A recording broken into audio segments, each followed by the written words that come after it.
羅浮宮俾人爆格咁大鑊，嗱唔係順德六松嗰間，而係法國嗰間800幾年歷史嘅盧浮宮。10月19日嘅上午，4名蒙面匪徒喺盧浮宮面向塞納河一側嘅施工區域潛入，利用升降電梯進入阿波羅畫廊嘅展區。佢哋打碎咗展櫃嘅玻璃，用割磨機威脅保安闖入展區，偷走咗9件寶物。你冇聽錯啊！今次劫匪用嘅唔係槍，係割磨機。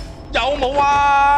呢件都算係大殺傷力武器啦啩，既可以割玻璃，又可以割保安，一機兩用。之後，劫匪揸摩托車向高速公路嘅方向逃逸，喺着草嘅過程中，唔知道係嫌重啊，定係唔中意個款，疑犯居然抌咗歐亞莉皇后嘅皇冠。咁今次盧浮宮俾人偷咗啲乜嘢呢？究竟？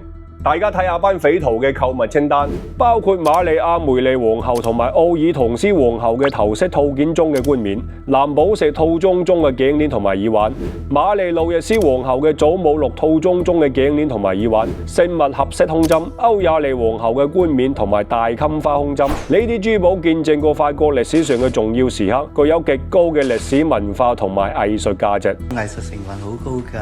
搞到咁大鑊，例牌膊頭有花嘅警察都嚟晒㗎啦，唔嚟都要到一度。揚名立萬就睇呢一鋪，搞到盧浮宮被逼關閉咗1日，各地預約嘅觀光客就白行一趟啦。撻咗咁多筍嘢，咁梗係要搞好耐㗎啦，又唔係喎。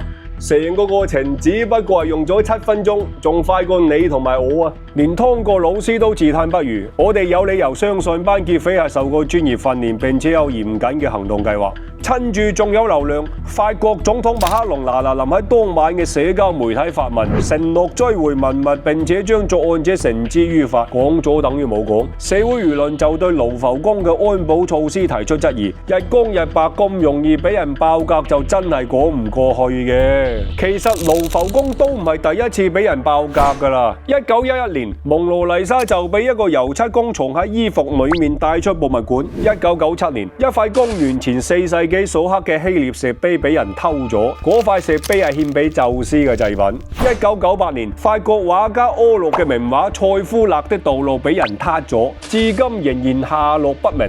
你又唔怪得人哋偷你啲收口嘢喎，畢竟自己都身有事，又唔諗下自己有幾多展品係撻翻嚟嘅。喺盧浮宮嘅古埃及館中，有350件藏品係拿破崙征服埃及嘅時候盜墓得翻嚟嘅，包括神廟斷牆、木乃伊、各種頭像等等。更誇張嘅係中國嘅文物，盧浮宮收藏嘅中國文物去到3萬幾件，包括我哋嘅遠古青銅器、瓷器精品、唐宋字畫等等。呢啲文物大多數係近代法國軍隊喺第2次鴉片戰爭同埋八國聯軍侵華嗰陣，從中國巧取豪奪得翻嚟嘅。你撻咗人哋幾萬件，而家人哋撻翻你8件，你賺突啦，仲好意思報警？今期先講到呢度，下期見啦！